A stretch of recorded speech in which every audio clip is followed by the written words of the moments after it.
Hello everyone and welcome to Helix Plays Games. My name is Richie and joining me this week is at CyberChris2077, Mr. Chris. Hello everyone. Hello indeed. And of course, Mr. Rob. Hello. How are you both doing? I'm good, I'm quite good. It's a long bank holiday here. Of course, this episode goes live on a bank holiday Monday here in the UK, and this is the month of bank holidays. I actually don't have one full working week this entire month. It's great. I wish everyone was like that. I think I have one, maybe? There is one in the middle of the month, but I'm Yeah. at a stag do, so I've took holiday days as well. So it's like, yeah. It's good looking. Yeah, I 4-day think working weeks. It's the way forward, everyone. Get with the programme. It is. I think it was like last year, because of the way my holidays worked out and because of COVID stuff, I was able to carry a lot of holidays forward. So I basically went part-time for like 3 months. I didn't, for like 3 months at the start of 2022, I didn't work a full week. Perfect. It's the dream. It was pretty good. April sucked though when I got back to effectively being full-time. Yeah, all that works out waiting. Yeah, that as well. Rob, how are you? I'm good. I don't really get the benefit of bank holidays anymore, but happy for have a few beers this weekend, like celebrate our new overlord, stuff like that. But do you know who won't be celebrating? Phil Spencer over at Xbox, because we'll be talking about the fallout of Redfall. What will it take for StarField to turn the narrative around? And what do we want from the Xbox showcase? All that and much, much more on this week's XPass.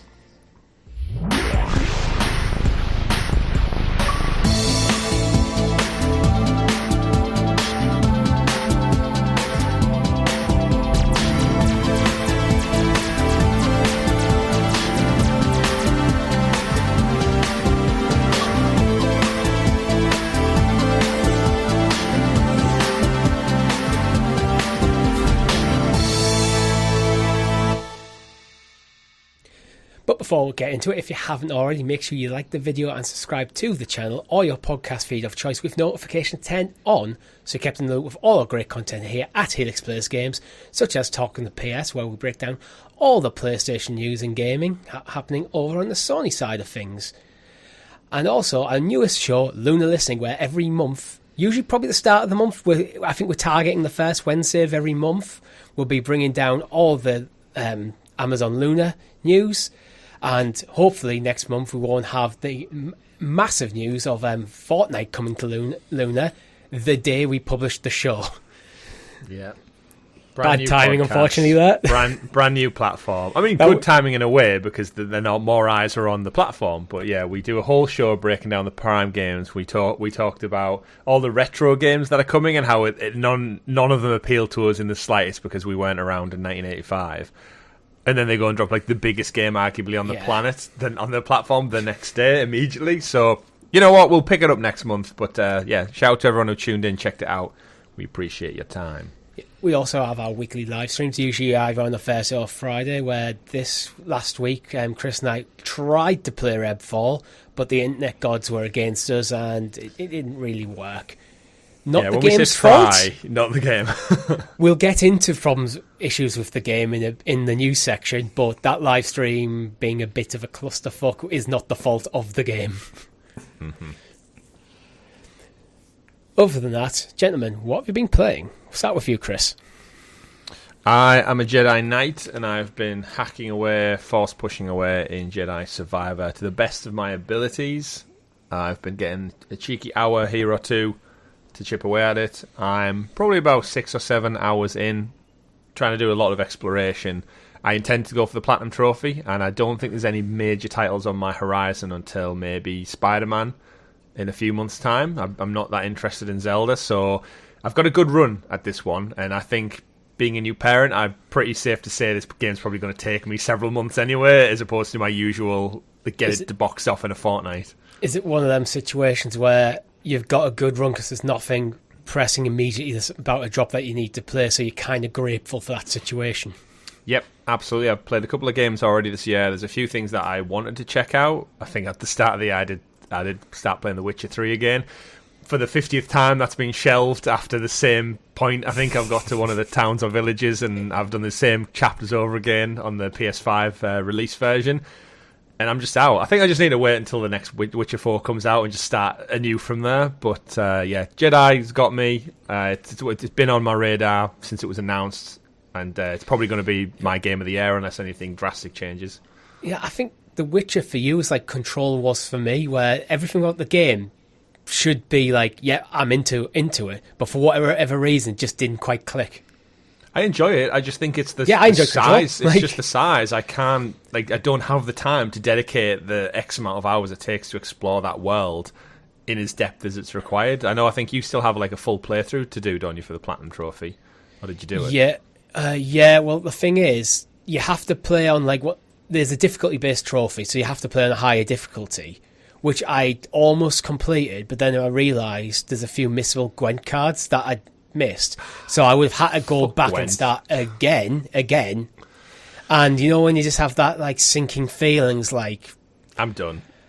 Yeah, I was done. It's like I'm not playing through the story at the moment. I was playing it for the trophies at that point because I'd already played through it once when it first came out, and then I played through it again for the story before I went on my trophy run, and it's like I've done. I was probably about 20-30 hours deep into my second playthrough of like that patch. It's like I realised there was a missable trophy that I'd missed. I was like, nah, maybe another time. Yeah, I'm done. I have heard Jedi Survivor though doesn't make you get 100%. So if anyone who played Jedi Fallen Order can recall, you had to kind of discover 100% of every map area.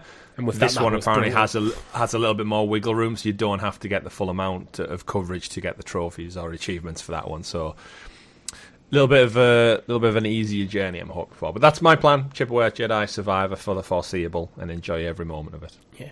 What about you, Rob? To be honest, largely the same. Jedi has just taken over all my gaming time, save for a cursory look at Redfall, which we'll get into. It's just there's no other game that's even had its eyes kind of sneak into my field of view. It's all Jedi, and I'm loving basically every second of it, if I'm going to be honest. Yeah. For me, I did play a bit more Redfall after the stream on my own, just kind of. I wanted to get a handful of hours in before we talk about it in the news, because I knew it's a big topic for this week. And unfortunately, we didn't get anywhere what we wanted out of the stream. Mm-hmm. But other than that, I kind of find myself. I've been playing. We'll talk about it a bit more talking the PS. I'm not going to go too much in depth, but I'm burning out a little bit on Octopath, and I think I just need a bit of a reprieve from it before I go back in and push to the end. Mm-hmm. So I jumped into Breath of the Wild, and I must admit, I can feel Tears of the Kingdom calling my name. I've said now Discord that I'm not going to do any content around it. I'm not buying it day one, and that is still the plan.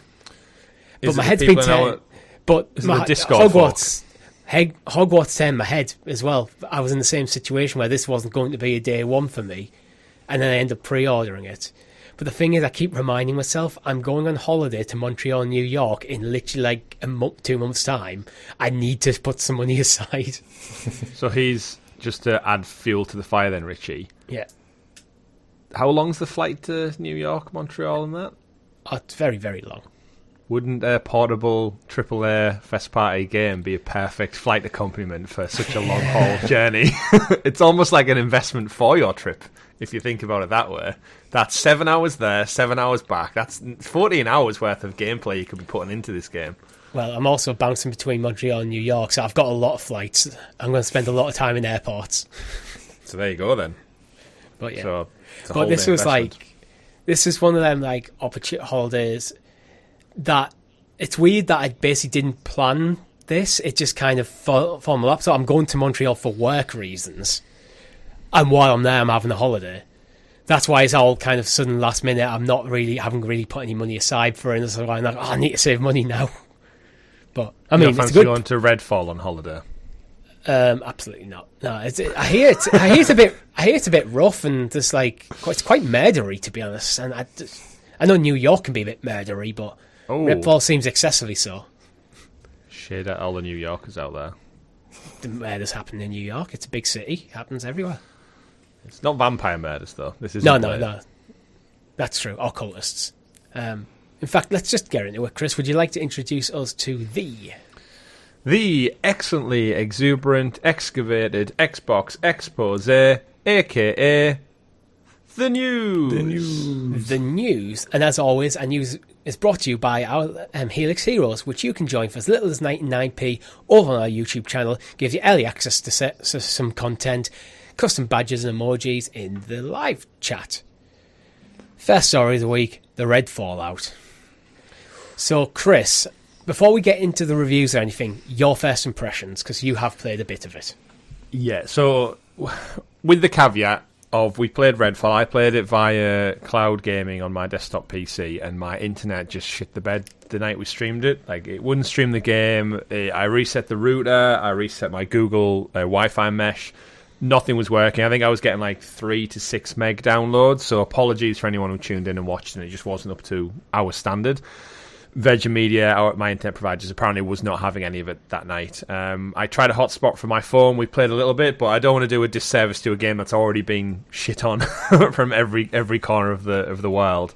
I can see there being fun in Redfall from my first impressions. It's almost, I think, last year when we kind of early previewed it, it looks like Far Cry with vampires. And I'm down for that. And to jump onto a stream and play with you guys and our wonderful community, the two folks who jumped in with us as well, for all of 40 minutes until we got kicked out, I was having fun. Like, don't get me wrong, the game has its faults, and we'll get into that. But for the premise of the game, I can see me having fun. And in a weird way, all of the news stories around it, it makes me want to like it more, just because it's getting, like a underdog story. Yeah, and I'm kind of like, I want to give it its due and jump back in and enjoy it properly, because I think there's definitely fun there, but evidently Phil Spencer, Arcane, and the rest of the world don't think so. Yeah, I'm a bit torn, because like you, I kind of wanted to root for it. I wanted it to be good, but there's two ways I'm thinking about this. I'm thinking it in a purist, here's a video game I got, it's just part of Game Pass, it's effectively a free-to-play game. But I'm also thinking of this is a $70 title that is one of Microsoft's tentpoles for the year, and they're trying to bring out one big tentpole title every quarter. This is meant to be one of the pillars of gaming for Xbox this year. So in the free-to-play, this is a Game Pass title as just a nice addition to the library. I think it's fine. I think the gameplay, the design feels a bit by committee, to be honest. It feels like they've took a lot of like buzzwords and slapped them together. And like, oh, what if we took something like Left 4 Dead, but added RPG mechanics and made it open world, and added some games as a service kind of stuff in there? It feels like that's the kind of core design philosophy, and I think it's probably come out about 10 years late. Part of me, and my first impression actually when I jumped in, it was when you're in the lobby and I first saw the character model load up, my first thought was to go, ooh, that's looking a bit rough. Which, again, I was playing on the cloud same as you, so I wanted to give it fair due. So I did eventually install it on my Xbox and on my PC. So on my PC, I jumped in, turned all the sliders right up to the top just to see, like, apart from, like, resolution, because I only have a 1080p monitor. But in terms of, like, the overall, like, texture qualities, you can kind of get a good idea of what you're looking at still. And it's still quite ugly. Like character models, especially. Is it the art style? I don't think it's art style.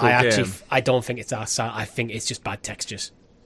Okay. And I notice a lot of like aliasing and stuff, like, when you get the jaggies along edges and stuff. Yeah, jaggies.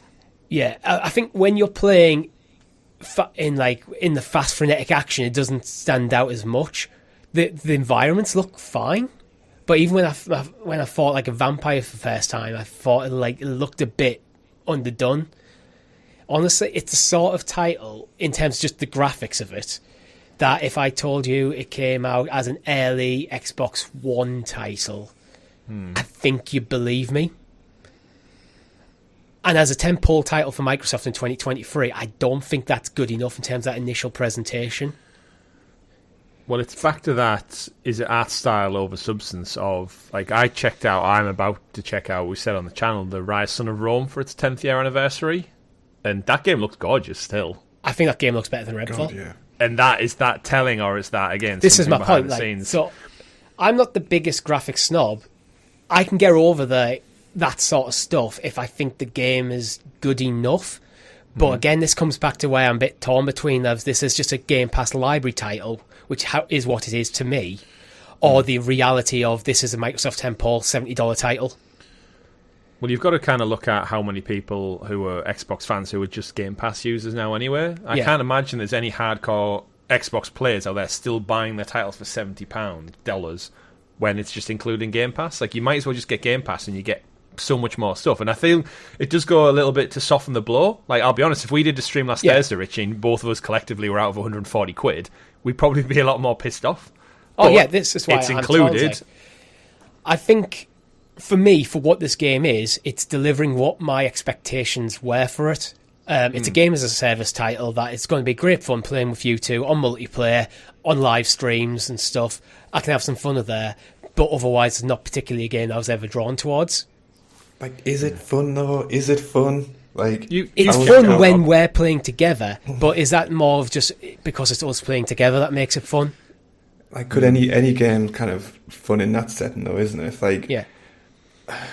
Like, when I was playing it, it was just the thing that really broke it for me. I can deal with like 30 frames per second. Actually, well, on that, I was surprisingly okay with it. I thought it was, despite it only being 30 frames per second on both cloud, Xbox Series S and PC, I was okay with it. Surprisingly so. Yeah, exactly. It's fine, and I can forgive the art style or the graphics, whatever. Like we agreed that is not looking like kind of Jedi Survivor, for example. But I just can't forgive it not being fun. Like, if you don't want to die in that game, all you have to do is stand behind any obstacle, and like the vampire will just try and like attack through a table or something, which it knows it should know it can't do. Is bad, isn't it? Yeah, it's like it just falls apart in that regard. And like, I can forgive 2 or 3 issues like that. I can't forgive the entire game being that. This is what I mean by, if it's just a Game Pass title, it's absolutely fine. But the reason I keep bringing up this being a $70 title is that's how Microsoft marketed it as. That is what they put forward. They put their weight behind this game and went, this is why you should buy Xbox. And this is not why you should buy Xbox. This is a fun addition to the library. If this was just a smaller passion project, I think you'd be, I'd like to say, a $40 title. I think you'd be absolutely fine. Yeah.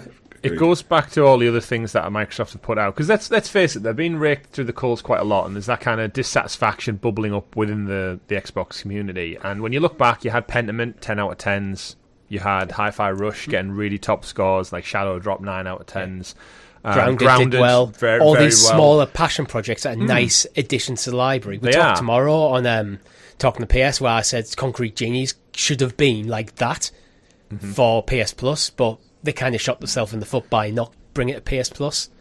Yeah, and it goes back to that weird thing that it's held at a different echelon. This game was marketed in the Halo Gears of War levels of this is going to be top notch. And again, let's not forget Deathloop and Ghostwire Tokyo. Even though they were PlayStation exclusives, they were made technically by Xbox first party now, and they're both available on Game Pass too. But it is almost a weird thing that it's the prestige of Arcane, and the fact that before this there was Deathloop, Game of the Year nominated title, the Dishonored series, Prey, all famous for like their stealth approach and their action. And yet, again, back to Rob saying about gameplay, there's barely any stealth in Redfall at all. You would think you'd be able to sneak. I think the first mission we did, Richie, was like sneak in the house or go in through the front door or do this. And I didn't feel like there's anything actually funneled us towards sneaking up on these vampires or the cultists, because it's just basic. It all feels a bit generic. Like, again, I come back to this kind of concept that it feels like almost designed by, the core concepts were designed by a committee of marketing execs, which I actually know from the interview that Phil Spencer did with the Kind of Funny XCast. This game was already halfway through development before Microsoft bought Arcane. So that's literally not the case. But it feels like, well, if we took Left 4 Dead and then we made it open world, made it a bit more like Far Cry, and our novel thing would be like vampires that took over this thing, it just feels like they've looked at all these almost like buzzwords and just slammed them together. And you just end up with like what can be. There's some fun to be had here, but just feels subpar. Yeah. Do you want to run through the actual reviews to see how it is faring out there in the world of video games? Because it's not just our take on it. I feel like the general consensus is yes. Not great. Generally, it's not doing well. So GameSpot give it a 4 out of 10. I can't. So did IGN. So IGN give it, a 4 out of 10. Xbox Era give it an 8.5 out of 10. This is, I mean, there's some good there. Windrush Central, 3 out of 5. But I think a general consensus is this is 5 to 7-ish in that kind of range, depending on your view on it. And again, I could give this a 7, or I could give it a 3, based on how you bought it. If I went to a shop, bought this off the shelf, 70 quid, got home and played that game, it's 3 out of 10. But having a Game Pass as just a title that I wasn't particularly looking forward to, it wasn't really that game that I'm massively excited for, like something like Jedi Survivor or Tears of the Kingdom. I could give it a 7 because I think there is fun to be had. Yeah, this could be one of those stories of like redemption, similar to, because again, Sea of Thieves was kind of a similar thing where it launched to like not great reception, and then over the years it's improved. And if Xbox are leaning into this game as a service title, like I do believe there is a world where by the time we get to Halloween this year, patches, updates, bug fixes and stuff, and you want to play something that's horror specific, jump in with your mates and have a great time, and it could be a lot more polished and clean. And you mentioned Phil Spencer, of course, came out this week and went on the Kind of Funny XCast and kind of addressed front and centre a lot of the criticisms of the game and the production and the development delay conversations that'll have happened around this title. And it's a storm of bad things, isn't it? The fact that this game was delayed, StarField was delayed, so both of these titles should have been out last year, and Xbox had a very quiet year last year, so everyone almost gave them a pass because of things like Game Pass and a couple of the smaller titles that have released. It's almost satiated the audience a little bit. But now we've kicked into 2023, and this was, remember, the first big tentpole game. And because it's slipped out the door, it's almost setting a bad precedence where the amount of focus on StarField has to be a banger hit now. Like, StarField needs to be a 10 out of 10, like, generation-defining title. And let's face it, Bethesda, Fallout, are they known for putting out games without bugs and glitches and jank? Like, of all the people to rely on to put a game out that's got polish in like a complete game, they're not the ones. Yeah, we have one more tentpole title that's potentially before StarField and Forza, which I think Forza's a slam dunk for them. I don't have any worries about that game, apart from the fact that it's a racing game, and I'm not a racing game fan, therefore I'm not going to probably play it apart from a stream. Yeah, it's not even Horizon. So I don't think Forza takes the pressure off StarField. No, it doesn't, because I think there's a much bigger audience who doesn't give a shit about racing games as opposed to the ones who are playing all the other genres. And I think the captured audience for StarField is way, way beyond anything Forza will do in terms of numbers and input. Like, again, I think you're right, Richie. Forza's a known quantity. They'll nail it. It'll look gorgeous. Any racing enthusiast will lap it up. But it's not the wide appeal that StarField is aiming for, and the millions of people. Like, StarField is you need to buy an Xbox to play StarField title. And so that's the pressure's crazy. Before we go into like the Phil Spencer stuff, let's actually talk about StarField and like kind of what we expect from it. Because again, as you mentioned, this does put a lot of pressure on it, and I either use excited for StarField yet. Put aside anything else that's going on with Xbox, just pure on the game. I can't say I am, which is, from like a Bethesda fan, kind of is a bit strange, really. I mean, like obviously, like, love Skyrim. Like, Fallout is one of my favourite game franchises, and when was the last time Bethesda? Because I'm with you, Rob. When was the last time Bethesda put out a game that you loved? Do you count all the Skyrim remasters and stuff? No, Skyrim gets the original release, but I think that's telling. Yeah, I You go, well, guess. Fallout 4 was good, but more I of the enjoyed it. same. Fallout 3? I enjoyed Fallout 4. Fallout 3 was before Skyrim. Oh, was it? Okay. Yeah. Damn. Was New Vegas... Oh, New Vegas was Obsidian, though, wasn't it? Yeah. That was the best game ever. I think that was before Skyrim. Would you take a New Vegas remake, then? Absolutely, yeah. Not by Bethesda, though. Because it would ruin the original for me. Yeah. Yeah. Well, Obsidian are kicking around. They've just done Grounded. Yeah. It's but for this me, is not- again, I've said on the show, my take is I've never played Bethesda games really that much. The biggest one I've got the Platinum Trophy in the first Wolfenstein reboot. But other than that, there's always been something. And I said that about Ghostwire, and I said that about Prey and Dishonored, and why Redfall originally didn't really do anything for me. There's something about either the engine or the art style of that Bethesda game, or it's probably just me in first-person titles.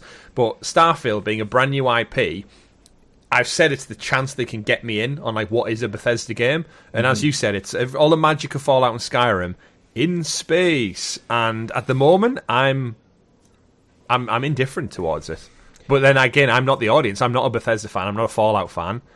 But this I appreciate should be them. So the sort yeah. of game that's turning your head.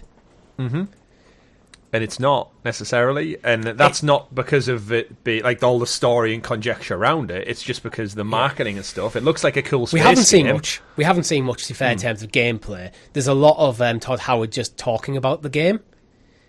But at the moment, so far, it's been a lot of tell, not show. And I think More that lines this of really needs to dialogue. go the other way. Because we do know there is a StarField Direct coming.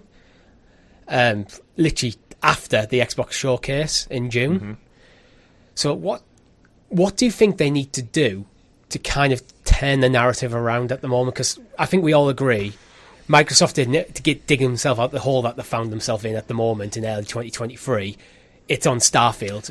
As the slate is at the moment, it's on Starfield to kind of get them moving back in the right direction.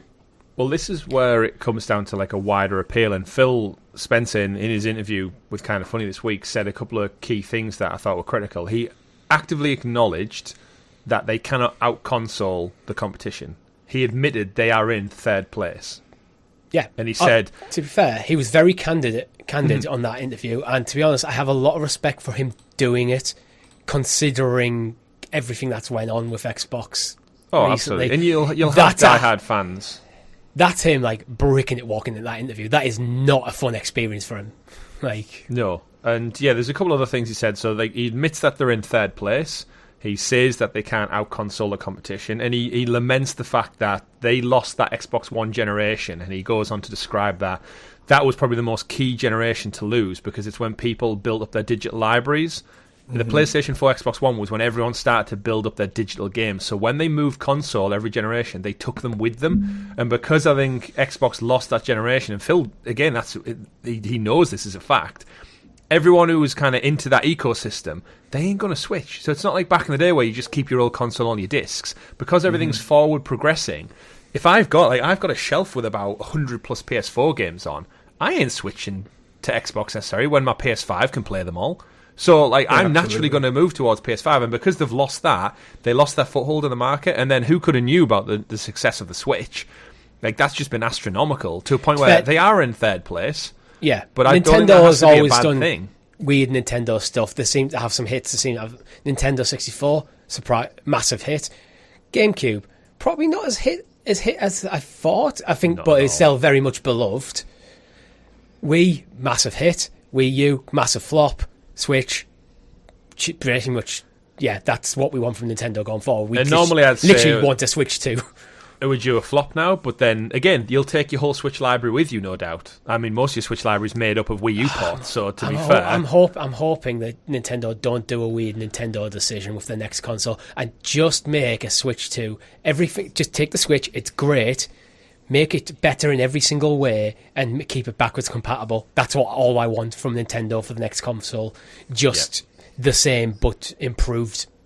Like, But in terms of the Xbox ecosystem, he goes on to say, like, we're not in that game without consoling them. And he's always said, and the reason I have an Xbox and I bought into that mantra now is because of the ecosystem. I can play anywhere on PC. I've got Game Pass Ultimate. I can play on my PC. I can play on my phone. I can play on my console. And I get XPass, which is games given to me. And again, Redfall, for all we've got to give it criticism, I didn't really pay anything for it, so I don't feel that much like done over, because it's not cost me anything additional than I would have already paid. Titles I've never checked out before, Atomic Heart and stuff, I've had a chance to play thanks to Game Pass. And I think there's a lot of great groundwork that goes in, and being in third place isn't terrible when you're making hand over fist millions and millions of dollars every year. The revenue last week was fantastic. Console numbers were down, which is a bad look, but Game Pass revenue was up. And so it's like, it's pros and cons, and I think there's a lot of pressure on StarField, but I do think if they're going into this showcase this summer, this is when they can garner a lot of goodwill, communicate with their audience and say, look, we've had a tough couple of years, but we keep saying it, guys, time and time again. The boot has to drop at some point when all of those 20 studios they've acquired, they start to put stuff into production and get them out the door.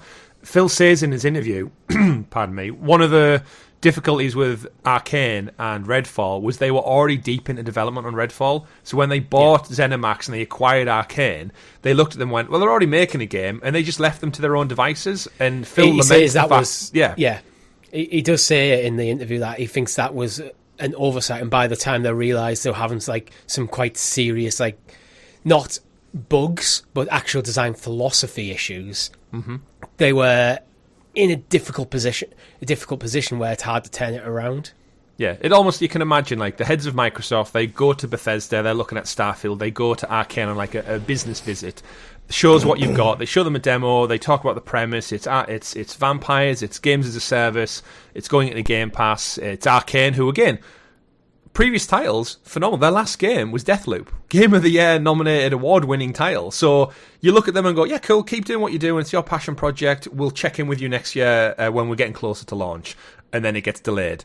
And then by then, you're so far down the rabbit hole, I think they had problems with the engine and something to do with the ecosystem, because they'd never really done a multiplayer game before. And Phil admits in it, he says, maybe we should have brought them more in-house, hooked them up with the fellow Xbox studios so there's a bit more synergy earlier on. But no, they left them to the devices, and it ends up shooting them in the foot long term. Yeah. And that can be helped sometimes. He says they'll have to learn from those mistakes, and he's already said with Battlefield, where am I going with that? Starfield and Bethesda, they've started working with them at an earlier point, and all the little niggles and glitches that they've maybe seen reflected in Redfall shouldn't happen with Starfield, because that's a worry. I still worry, though, that Starfield is just going to be Skyrim in space. And I think we're so far removed on from Skyrim. And this is, I think, some of the problems we're hitting with Microsoft is a lot of their game designs feel like still rooted in the Xbox 360 era, where Sony, with their first-party like tentpole titles, have continually evolved what the games are. If you look, if you look at Naughty Dog, you can track the progression from the first Uncharted all the way up to Last of Us 2. And while they are still actually quite similar games, you can see how they've evolved that gameplay style and what that studio does in a way over time, where I just don't really see that from any of the Xbox stuff. And this is where I'm worried about Bethesda, because you mentioned Fallout 4 was just more Fallout. Yeah, and they're using the same engine as well, remember, as well. It's not a new engine that they've... Like, that engine must be falling apart now. Have we moved on? I think as gamers, we individually have moved on, but as the gaming industry moved on from this idea of these massive open worlds, almost like sandboxes where you can just drop your character in, a blank slate of a character, and just go out of the world and explore and do your thing. Because I know where I'm at in my point in time in life. I'm preferring almost, oddly to say, considering how much time I put in Octopath, more slimmed down, bit leaner games where the narrative is a lot more focused. So I think and there's less dead time just moving through the world. I think a lot of this is due to the fact that gaming as a medium is kind of merging a lot more with TV and kind of like film and stuff like that, and that that favours a really kind of tight narrative. And I think as more kind of, gaming's went to that kind of mainstream transition, and I think the mainstream and the mass audience likes tighter narratives like you get from a Naughty Dog game, or you get from kind of like Jedi kind of Fallen Order and stuff like that. I think that is the standard for gaming now. And as you say, like the kind of like the bro shooter and the super open app like world RPG, I think the audiences outgrew them in a way, right? Where like everyone who enjoyed them when they were teenagers and stuff, like a big chunk of the video game audience, and the reason it's one of the biggest industries is because it's growing with them. Like the audience they didn't exist prior to now, and now you have people in their 30s, people in their 40s who still love video games, have the money, the disposable income to spend on these things. And my biggest famous favorite games are third-person story adventures for the most part, like Naughty Dog's Uncharted, Last of Us, Ghost of Tsushima, Horizon, and PlayStation is catering to that audience. And I'm hoping for what we see at the showcase, it's the Indiana Jones game. If they come out and tell me the Indiana Jones game's a first-person game, I'll be royally just frustrated with it. Oh yeah, I really will, because I want to see Indiana Jones. I want to see myself using the whip, swinging over things. I want to see my traversal and that Uncharted.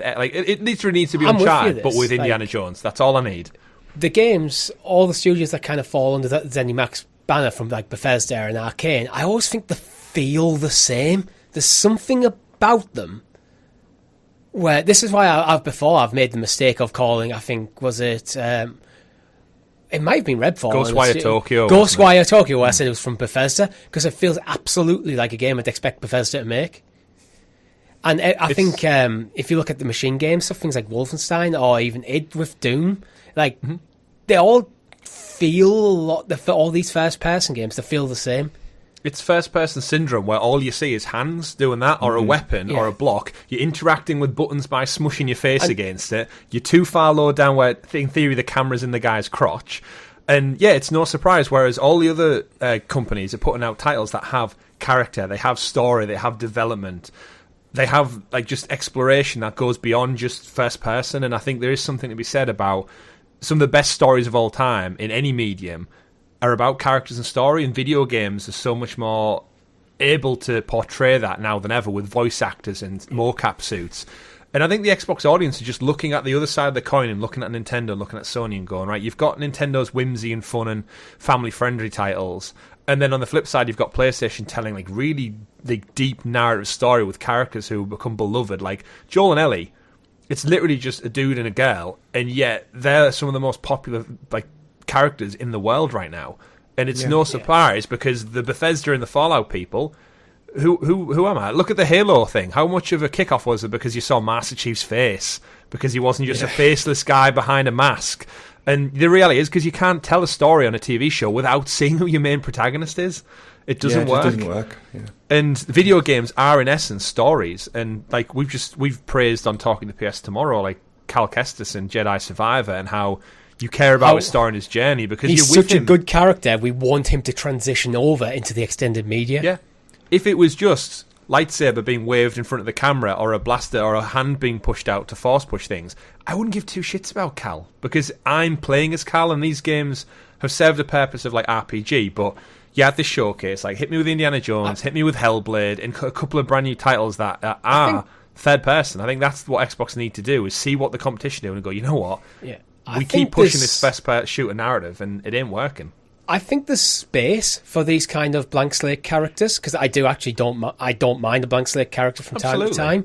But when you're not really pushing anything else, that then becomes a bit stale, a bit samey. I think this is one of my problems with worries about Starfield. Going back to Starfield I'm expecting this to be a blank slate character that I jump in. It's going to be, again, just Skyrim in space, and I haven't seen anything from them or heard how he talks a lot in doing the press stuff, but he never really says anything of substance.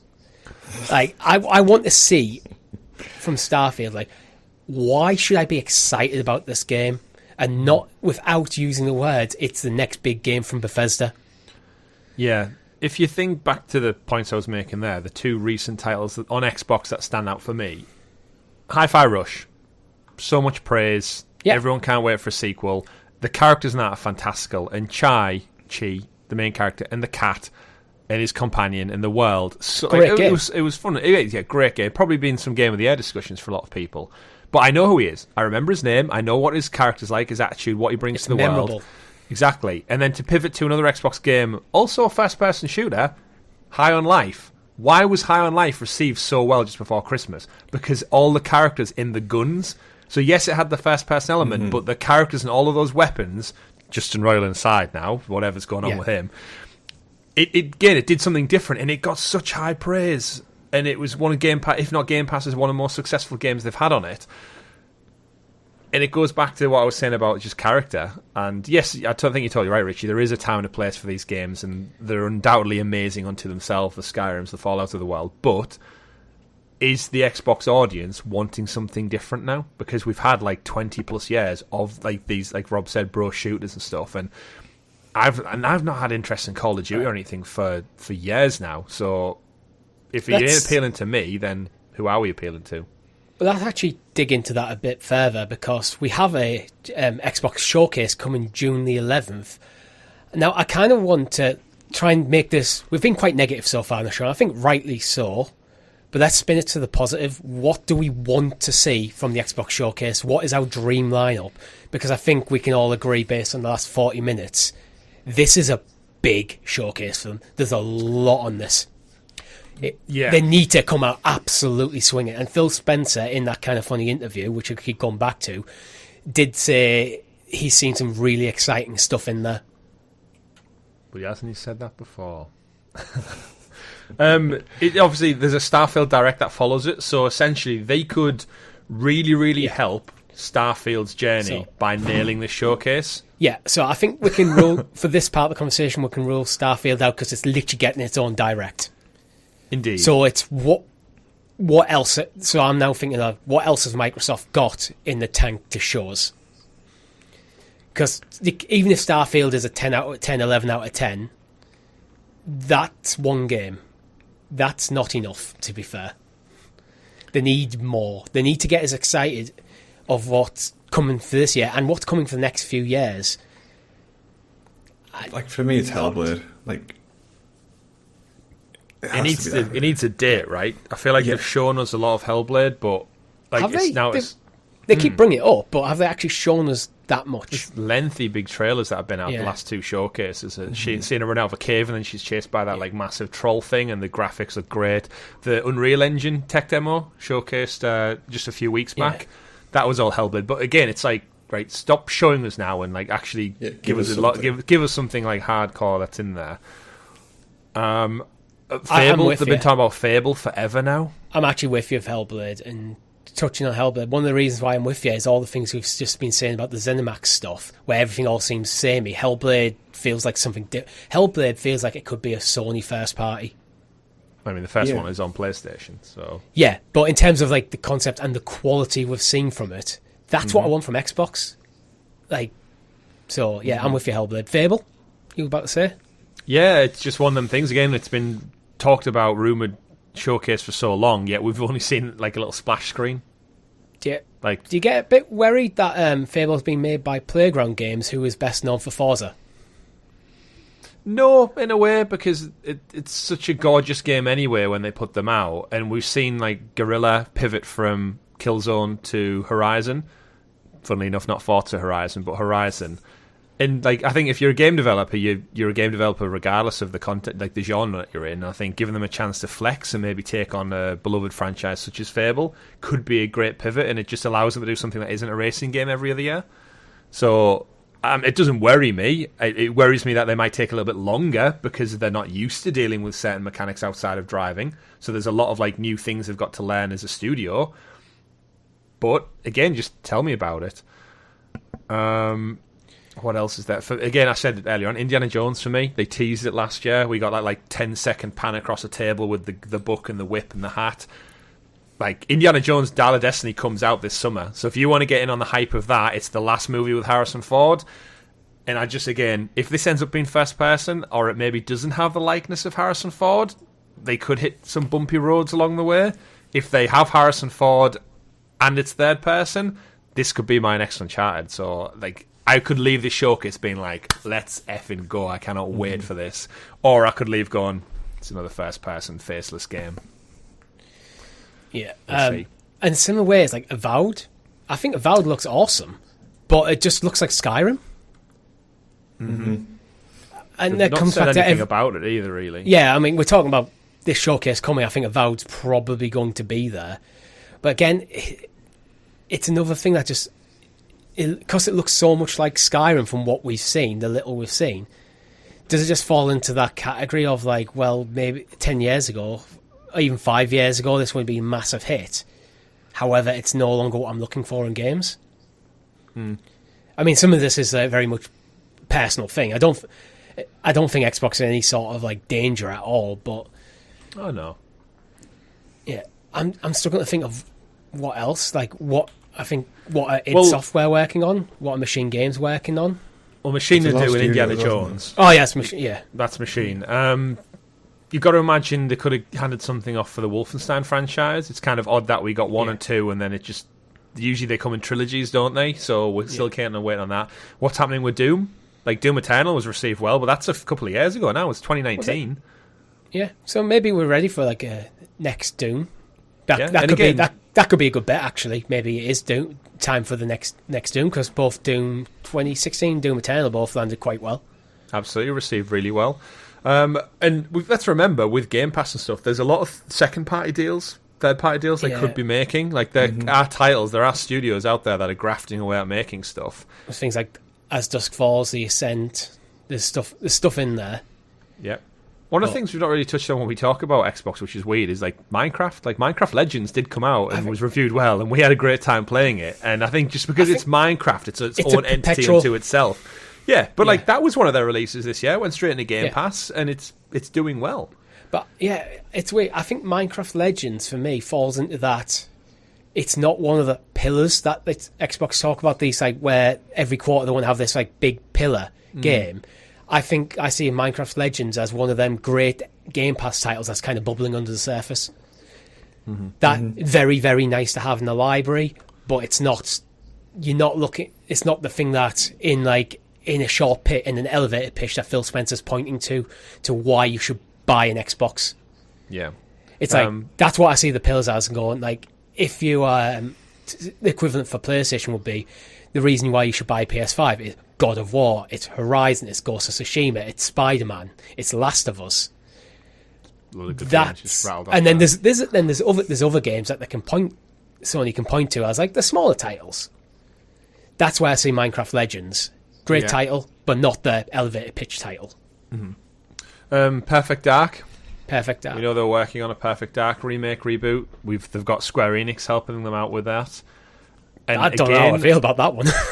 Square Enix are not really doing well in terms of like the more Western style games at the moment. Was it Square Enix or was it Crystal Dynamics? Then they got bought out halfway through it. So I think that's technically Embracer with Crystal. So it's the Tomb Raider team who were helping out with Perfect Dark. All right, okay, I'm a bit more confident then. Yeah, but then again, that goes back to what we said previously. Perfect Dark, it's a faceless shooter. Well, not faceless shooter, but it's a shooter from a bygone era, let's say, and I've got no love for Perfect Dark. Like, no offense to our viewers. I know Code Z's and who does our theme tune for this show. It was big on the N64. Massive fan. It was huge on the N64. Arguably as big as GoldenEye. I think it actually is meant to be the better game than GoldenEye. But I think with GoldenEye being James Bond and being like having that IP and coming out before it, I think GoldenEye is the more memorable. Yeah, I mean, again, Perfect Dark, everything you've just echoed there, Richie, it's completely true. But is a reboot of that really going to move the needle much for Game Pass? I think or it Xbox? Could. I think it could, but again, there's another first-person shooter. Yeah, that's the problem, is it's just more of the same stuff. So I'm sure we'll get some little indie titles. I'd love to see another follow-up to Tunic. I think we're maybe a bit early for that, but that was a great game. Well, Ori and the Will of the Wisps and Blind Forest.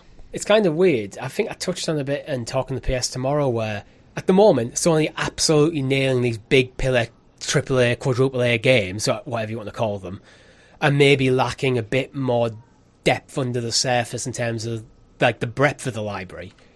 I think Microsoft are the absolute polar opposite, where their big titles are not landing, But the slightly smaller titles are all landing really quite well. Yeah, but I guess the issue is those like smaller titles, they're much, much smaller than the big mega hits. And fair enough, it makes like for a good experience for a gamer, but is it going to move the needle commercially, which is what needs to happen, because otherwise stuff gets cold, as we've seen. I don't think they need to out-console Sony, as like Phil Spencer puts it. Mm-hmm. But you do need to have something. And I'm not saying. Yeah, you have to like pick part of the. It's hard though, because you have to pick part of like the Xbox product. You need to do your own thing. Yeah, like what part of that product is going to be pushed. But you also need to meet expectations. Yeah, so it's really difficult, and like I like if we went back like 6 months when we first kicked off this podcast or whatever, we were like soaked in optimism for how good Game Pass was, and still stands true. It still stands true, but like you can feel yourself tapping into that goodwill reserve a lot more recently. It goes back to, I guess, the point you're saying there, Rob, is that I'm totally satiated with Game Pass. I think it's fantastic, but I barely touch my Xbox. And that's the problem. Yeah. And then because of that stigmatism, when it comes to third-party purchases, I'm buying Jedi and Hogwarts on my PS5 because naturally I'm gravitating towards there, because I think I'm perceiving PlayStation as the better place for games because of all the other interstitial exclusives that come out. So Redfall and Starfield should have done enough for me so that when the next Star Wars game comes out or the next FIFA or something, I go, I want to buy that on Xbox. But at the moment, I ain't thinking like that. And I'm the person who's not in the ecosystem as fully as maybe an Xbox gamer through and through is. I'm the person you need to convince. Starfield needs to convince me to resubscribe to Game Pass in a year's time. I'm still having a hell of a time with Starfield and then soon to be Hellblade and whatever Indiana Jones is, when all of our Game Pass Ultimate are due for renewal in like another year and a bit, and my Series S is running out of steam, and maybe they announce a new console or a Pro version. They're the things that are going to make me go, you know what, Phil, Xbox team, there's another £400 out of my hard-earned cash. Yeah, like and you two especially. I like the key there. Like they've had this like little morsel of an opportunity to hook you into Xbox, and the same like I've had like Xbox products in the past, more so than you two. Like if they drop the service for people like you, it's hard to get it back. Like Game Pass is a very much once in a generation chance in terms of tag change in tech, isn't it? And I just hope they kind of pick it back up. For me, Game Pass very much has the quantity going for it. If you just want to play, you're not worried about playing the latest and greatest AAA, quadruple A titles day and date, and you're just happy to just, I've got a few hours a week, I just want to be able to just bounce around a lot of games, play a lot of stuff. Game Pass is amazing for that. You have access to so much stuff. I would advocate, I am massively still to this day advocate, because even things like, as we mentioned earlier, Redfall, I think there's a good game in there that you can have a great time if you just like. I think if we weren't streaming it and we weren't kind of like playing it with a half in mind that we are kind of reviewing it a bit, and we us three just sat down one evening, a few beers off camera, I think we'd have a good time. But are we having a good time because we're playing it together? Yeah, is that the game that's providing it, or is the game just an excuse for us to hang out? So there's stuff like that. I think if that's all you want from gaming, absolutely it's there for you. And things like Deathloop, I played Deathloop was the first game I played on my Series S, and I played it for about 3 or 4 hours, and then never went back to it. It just didn't sink its teeth into me. Like, there's a lot of games like that for me on like Game Pass. So it definitely has a quantity. What they need for me, what I'm looking for, is them to start bring out these games that really rise above the rest and kind of go, these are must-play games regardless of what platform you have. I'm not even so much like must-play, but I think a lot of the titles, they fall short of creating a new IP. So like they create it, but it doesn't just like the game doesn't hook you enough to sustain like a second game or a. It doesn't feel new enough. It doesn't feel unique enough. Yeah. Do we think we see a Redfall 2? No. No. I don't want that to happen. I think Arcane need to go back to what they've done really well. I don't think they necessarily need to make a sequel to like a Dishonored or Prey or Deathloop, but kind of go back to the principles that made that studio beloved and focus on developing the best game they can with them principles, where I think Redfall was a departure from it, and it ended up, it hasn't been received well. It's probably not going to do commercially well. It's not going to move the needle for Game Pass much. Can you see Microsoft greenlighting that? Because I really can't. No. And I think it's to their credit to not, even if Arcane want to do it, and kind of go, you know what, guys, like, seriously, I know you want to, even if they do want to do it, it's like, you are better off doing something else. Like, yeah, I think Deathloop 2 will be the shoe-in. Not dictate to them what to do, but kind of go, no, we're not doing Redfall 2. We're not doing that game again. I think just because Deathloop got all the accolades and Game of the Year nods, I think that's a smart one to go back to. Microsoft should have bought Crystal Dynamics. That would solve a lot of their problems. You know, we're looking for these third-person, narrative-driven, action-adventure-style games that Sony do so well. Yeah. Tomb Raider, it's right there. Yeah, but then they would have got loads of backlash for taking Tomb Raider away from PlayStation fans, probably, or whatever. They did it with the second entry. But that aside, does that not attest to maybe they put too many eggs in one basket when it came to this Activision Blizzard King deal? Like, a lot of their problems would be solved if they had Crash Bandicoot, Spyro, there's your variation platformers. You've got your story-driven adventures as well coming from the wider teams. And then you've got, obviously, Call of Duty in-house as well. Diablo would technically be theirs too. And World of Warcraft. Overwatch. Yeah, you've got so many things that are ticked, and now that doesn't seemingly look to be going through anytime soon. I just hope this doesn't leave a void in Game Pass's library, like in a year's time or a second year's time, when they were hoping to go like Phil keeps saying, every quarter we want that first-person AAA game out. We haven't got the studios to do it. Yeah, and they have the talent to do it. They need the direction to do it. Yet. That's where I think it is.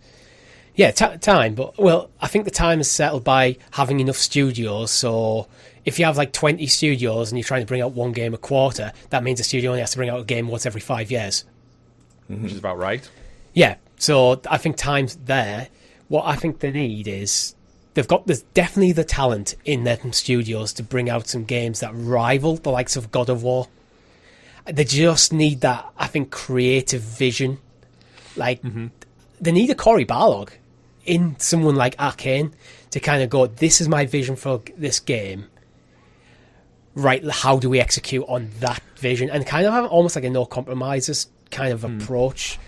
Like, cause if you think about, that was one of the things Phil mentioned, and he said they discussed about delaying Redfall, and he actively said, like, it's almost a weird self-admittance, but he said if we went back and delayed Redfall, the creative vision and the goal from the start, delaying it wouldn't have made a difference for that. So I basically think he's admitting there that the team had an idea to do this vampire co-op game. It didn't work. The vision was, like, what it ended up becoming, it wasn't what they'd initially intended. And he said, I think no matter delaying it 3 months, 4 months, 5 months, half a year, it's at the concept stage. Yeah, they were like, it's gone. Like, at its core, it doesn't work. And it seems really bad, doesn't it? 2 days after the game launches, they're pretty much just gone, almost like, don't play it. Like, the head of Xbox just came out and said, vision wasn't saw through, we made mistakes, we'll sort it out next time, it's part of Game Pass, sorry that it cost £70 for anyone who bought it. That must pull the marketing out for it. Like, if you were on the fence with checking Redfall out, you definitely ain't going to do it now. See, listen to that interview. Again, if you haven't already, go check out the Kind of Funny XCast. It's an absolute must-see content for this. He seemed genuinely pissed off with himself by the nature of that game and his failure to kind of steer it into the right direction, which I give him credit for. However, what I do struggle to give him credit for is he still knew what that game was and still released it as a $70 title. If that was a $40 title, if when they saw it and they changed the expectations of what that game was going to be internally and accepted that they're not going to make as much money off this, if this came out as a $40 passion project rather than a $70 AAA tentpole, the conversation around it is very different. Yeah, but I guess that goes back to, I think everyone's on Game Pass. So I don't think anyone is foolish enough to actually pay $70 for it. But if you did... But some people who though?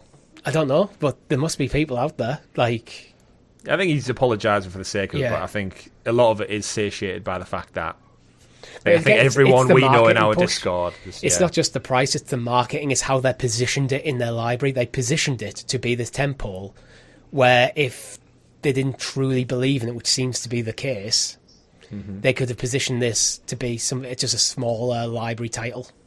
Yeah. But anyway, I Big think... future ahead for Xbox. Yeah.